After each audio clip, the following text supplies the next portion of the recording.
जय गुरुदेव। 8 नवंबर 2022 कार्तिक शुक्ल पूर्णिमा मंगलवार को मेष राशि के भरणी नक्षत्र पर चंद्र ग्रहण होगा, जो पूरे भारतवर्ष में दृश्य होगा। ये पूर्ण चंद्र ग्रहण क्या करेगा? तो इसके पहले जो सूर्य ग्रहण पड़ा हुआ था उसमें भी हमारा एक वीडियो था। उसमें था कि डरने की कोई बात नहीं है, क्योंकि ये ग्रहणों का रिपीटेशन एक निश्चित समय बाद होता है। ठीक वैसे ही जैसे प्रलय काल के बाद सृष्टि वैसे ही पूर्ववत बन जाती है। यथा धाता पूर्वम अकल्प्यत, कि ये जो सृष्टि है ये पहले के अनुसार ही बन जाती है। जब सृष्टि पहले की जैसी ही होती है, क्योंकि सूर्य चंद्रमा अपनी निश्चित गति को नहीं बदलते हैं, तो ग्रहण भी उसी क्रम में, उसी रिपीटेशन में, उतने अंतराल बाद होते रहते हैं। तो इसका भी सेम प्रभाव रहेगा। तो डरने की कोई बात नहीं है। इसके पहले कब हुआ था? क्योंकि अभी जो 8 नवंबर 2022 को जो ग्रहण हो रहा, तो इसके पूर्व जो है वो 28 अक्टूबर 2004 को हुआ था, और उसके और पूर्व 17 अक्टूबर 2086 को भी हुआ था, 1986 को भी हुआ था, और अभी 8 नवंबर 2022 को हो रहा है। इसके बाद कब होगा? ये 18 नवंबर 2040 को फिर रिपीट होगा। वो भी पूर्ण खग्रास चंद्र ग्रहण होगा। और उसके और बाद भविष्य में 30 नवंबर 2058 को भी होगा, वो भी पूर्ण खग्रास चंद्र ग्रहण होगा। तो ये चंद्र ग्रहण जो है पूर्ववत निश्चित अंतराल बाद रिपीट होते रहते हैं। 4 से 6 घंटे के समय का अंतर आता है, और जो दृश्य वर्ग है उसमें भी थोड़ा अक्षांतर देशांतर बदल जाते हैं। तो ये जो चंद्र ग्रहण है ये वैसे तो खग्रास चंद्र ग्रहण है, और ये भारतवर्ष में दृश्य होगा। लेकिन खग्रास माने पूर्ण चंद्र ग्रहण कहाँ दिखाई देगा? तो वो उत्तरी अमेरिका में दिखाई देगा, वो कनाडा में दिखाई देगा, वो ग्वाटेमाला में दिखाई देगा, वो क्यूबा में दिखाई देगा, वो ऑस्ट्रेलिया में दिखाई देगा, वो थाईलैंड में दिखाई देगा, वो इंडोनेशिया में दिखाई देगा, फिलीपींस में दिखाई देगा, जापान, चीन और म्यांमार में भी पूर्ण खग्रास चंद्र ग्रहण दिखाई देगा। जबकि खंडग्रास कहाँ दिखेगा? ये ब्राजील में दिखेगा, ये अर्जेंटीना में दिखेगा, ये चिली में दिखेगा, ये भारत में दिखेगा। भारत में सिर्फ अरुणाचल प्रदेश और पूर्व उत्तर राज्य में ही खग्रास चंद्र ग्रहण दिखाई देगा। शेष पूरे भारत में वो आंशिक चंद्र ग्रहण ही दिखाई देगा। कब दिखाई देगा? तो ये 8 नवंबर 2022 को पड़ने वाला ग्रहण ऐसा पहला ग्रहण है जो पृथ्वी की छाया के केंद्र से होकर गुजरेगा, और शाम होते ही चंद्र ग्रहण दिखाई देने लगेगा। कब दिखाई देगा? 8 नवंबर 2022 को शाम होते ही चंद्र ग्रहण दिखाई देने लगेगा। जैसा अभी पूर्व में बताया है, ये मेष राशि और भरणी नक्षत्र पर लगेगा, और ये जो है पूर्व दिशा में अरुणाचल प्रदेश में सबसे पहले दिखाई देगा, और पूर्वोत्तर राज्य में भी पूर्ण चंद्र ग्रहण दिखाई देगा। शेष पूरे भारत में हर राज्य में आंशिक चंद्र ग्रहण दिखाई देगा, जिसको लोग अपनी आंखों से निहार सकते हैं। अब कुछ लोगों को निहारने की उत्सुकता होगी, इच्छा होगी, तो मैं कुछ बड़े शहर के समय बता देता हूँ। जैसे ये जबलपुर वालों को जो है 5:26 शाम से दिखाई देगा। भोपाल वालों को ये 5:36 बाद दिखाई देगा। इंदौर वालों को शाम के 7:43 से दिखाई देगा। जयपुर वालों को 5:37 शाम से दिखाई देगा। दिल्ली वालों को शाम को 5:28 से दिखाई देगा। पटना वालों को सबसे पहले 5:01 से दिखाई देगा। प्रयागराज इलाहाबाद को ये शाम के 5:14 से दिखाई देगा, और लखनऊ वालों को ये शाम को 5:26 से ये दिखाई देगा। अभी अभी दो शब्द इसमें आए हैं कि कहीं पे ये सर्वग्रास माने पूर्ण चंद्र ग्रहण दिखाई देगा और कहीं कहीं पे खंडग्रास खंड ग्रहण चंद्र ग्रहण दिखाई देगा। तो ये क्यों ऐसा होता है कि कहीं कहीं पर ये खंड ग्रहण है और कहीं कहीं पर सर्वग्रास ग्रहण है? तो इसके लिए एक श्लोक आया है सूर्य सिद्धांत में, ग्राम मानधिके तस्मिन् सकलम न्यूनमयंथा योगाधिके न साध्यते छे ग्रास संभवा। इसका अर्थ कर देते हैं, यदि छाद्य के बिंबमान से ग्रास का परिमाण अधिक हो तो संपूर्ण ग्रहण होता है और यदि मान कम हो तो खंड ग्रहण लगता है।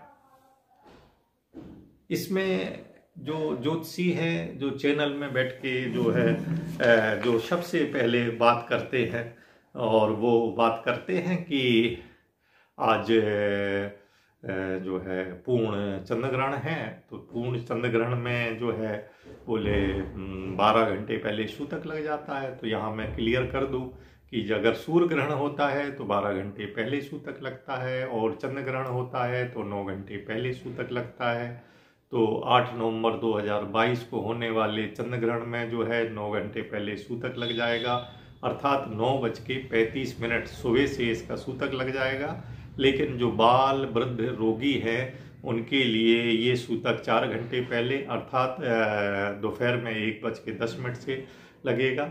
सूतक काल में जो चीज़ें वर्जित हैं वो है भोजन और शयन, विषय सेवन, मूर्ति स्पर्श।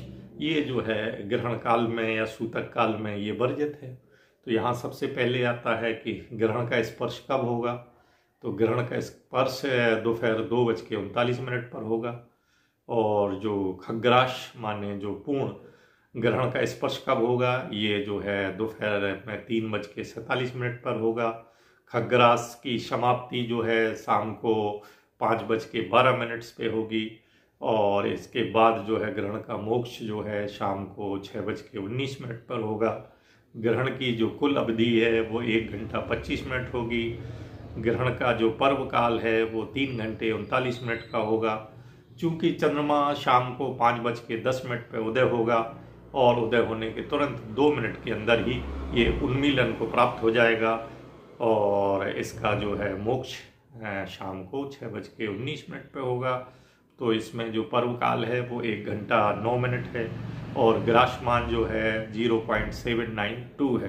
तो इसमें एक शब्द और आ गया है कि जो इसका क्या बोलते हैं उन्मीलन का समय, चंद्रोदय का समय, तो ये सब क्या है। तो अभी अपन ने जाना है कि खंड ग्रहण और खग्रास ग्रहण ये क्या है। अब हम समझते हैं कि इसमें जो अभी अभी आपको बताया है कि इसका स्पर्श काल इतने बजे होगा और इसका मोक्ष काल इतने बजे होगा, इसका सम्मीलन इतने बजे होगा और इसका उन्मीलन इतने बजे होगा।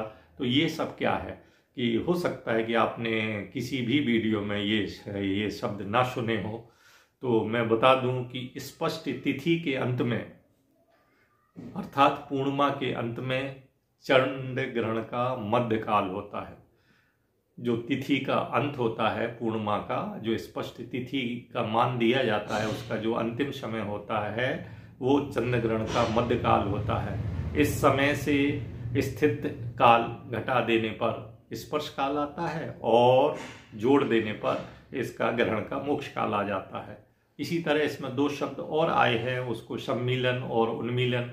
तो इसी तरह ग्रहण के मध्य काल से बिंब दीर्घ काल घटा देने पर सर्वग्रास ग्रहण के आलम्ब काल, जिसको सम्मिलन कहते हैं, का पता चलता है और इसको जोड़ देने से उन्मीलन अर्थात ग्रहण के ग्रास के अंत का पता चलता है कि इसका मोक्ष कब होता है। तो आज हम फिर वहीं पे आ जाते हैं कि 8 नवंबर 2022 को जो लगने वाला जो है पूर्ण खग्रास चंद्र ग्रहण है, तो उसकी जो टोटलिटी है, जो वो समय जिसमें वो खग्रास चंद्र ग्रहण होगा, वो अवधि है इसकी 1 घंटा 24 मिनट 58 सेकेंड और उसके बाद ये आंशिक ग्रहण पड़ेगा रहेगा, तो उसकी अवधि है 3 घंटा 39 मिनट 50 सेकेंड।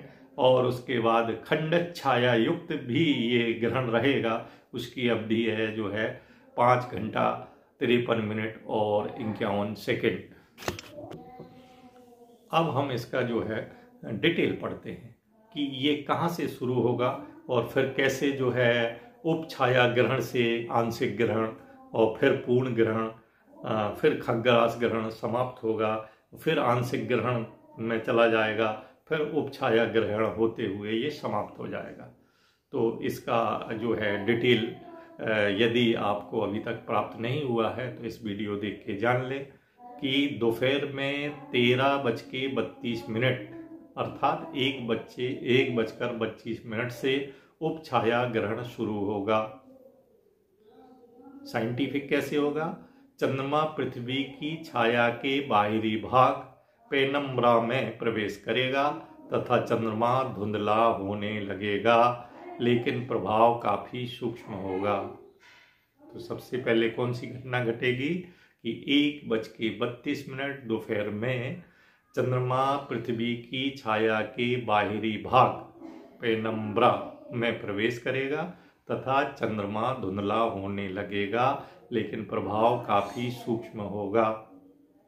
फिर 2:39 पर आंशिक चंद्र ग्रहण शुरू होगा।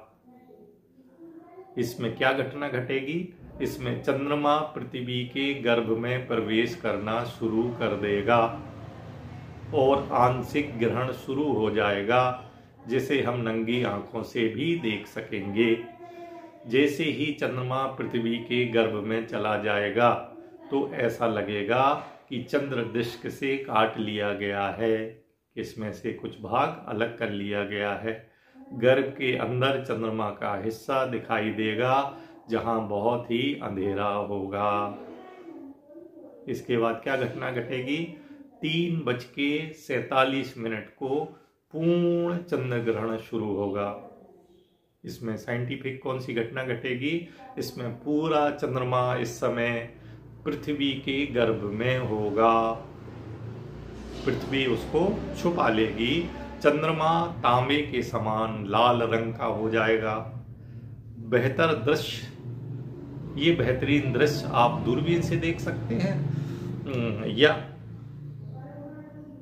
बेहतर दृश्य के लिए कम से कम कई सेकंड के एक्सपोजर लेने वाला कोई कैमरा तिपाई पे आप स्थिर कर दें तो हमको बेहतरीन दृश्य दिखाई देगा। इसके बाद क्या होगा? शाम को 17:12 अर्थात 5:12 शाम को खग्रास ग्रहण समाप्त हो जाएगा। जो खग्रास चंद्र ग्रहण है वो समाप्त हो जाएगा। वो आंशिक, अब इसके बाद आंशिक दिखाई देगा। जैसे ही चंद्रमा पृथ्वी के गर्भ से मतलब उस तरफ दिखाई बाहर निकलेगा तो वो उसका लाल रंग का जो था वो फीका पड़ जाएगा। अब ऐसा लगेगा कि ठीक पहले की तरह ही इसके विपरीत डायरेक्शन में कोई डिस्क काट ली हो, कुछ भाग अलग कर दिया हो, तो दूसरी तरफ जाके वो विपरीत दिशा में फिर उतना ही कटा हुआ दिखाई देगा। और यहीं पे जो है भारतवर्ष वालों को थोड़ी समय के लिए जो है अरुणाचल प्रदेश वालों को जो है खग्रास चंद्र ग्रहण दिखाई देगा और शेष हिस्से में वो आंशिक चंद्र ग्रहण दिखाई देगा। इसके बाद क्या होगा? शाम को 18:19 पे अर्थात 6:19 पर आंशिक चंद्र ग्रहण भी समाप्त हो जाएगा। संपूर्ण चंद्रमा पृथ्वी के अब आंशिक भाग में होगा, लेकिन एक बार वो फिर धुंधला दिखाई देगा, लेकिन ये इसका धुंधलापन भी सूक्ष्म होगा। और इस चंद्र ग्रहण का अंत शाम के 7:20 पर जो उपछाया चंद्र ग्रहण था वो भी समाप्त हो जाएगा और चंद्र ग्रहण पूरी तरह समाप्त हो जाएगा। अर्थात दोपहर 3:32 से उपछाया ग्रहण शुरू होगा। 14:39 पर आंशिक चंद्र ग्रहण शुरू होगा। 13:47 पर खग्गरास चंद्र ग्रहण प्रारंभ होगा। 17:12 पर खग्गरास चंद्र ग्रहण समाप्त होगा। 18:19 पर आंशिक चंद्र ग्रहण भी समाप्त होगा और शाम को 7:20 पर उपछाया चंद्र ग्रहण भी समाप्त होगा और ये पूरा चंद्र ग्रहण का कार्यक्रम समाप्त हो जाएगा। अर्थात इसमें क्या होगा कि पृथ्वी पे जो जीवन पनपने के लिए जो आवश्यक रूप से जो भी जरूरी है उसकी पूर्ति हमारा सूर्य नारायण भगवान, हमारा रुद्र और शिव, ये आवश्यक तत्व पृथ्वी पर भेजते रहते हैं। लेकिन इस ग्रहण के दौरान कुछ डिस्टरबेंस होने से आवश्यक तत्वों के आने में कुछ बाधा होती है, तो कुछ चीज़ें जीवन यापन में जो आवश्यक है उनकी कमी हो जाती है। तो इस समय यदि हम जो है भोजन करेंगे और हम शयन करेंगे वगैरह जो चीज़ें चंद्र ग्रहण या सूर्य ग्रहण में मना है, यदि हम वो करेंगे तो वो चीज़ें जो है हमें नुकसान ही देंगी और वो पूरी अच्छी तरह से संपन्न नहीं होगी। इसलिए ग्रहण के सूतक काल से लेके और ग्रहण के मोक्ष तक हम जो है जिन चीज़ों को मना किया है, वर्जित किया है, वो चीज़ ना करें। नमस्कार।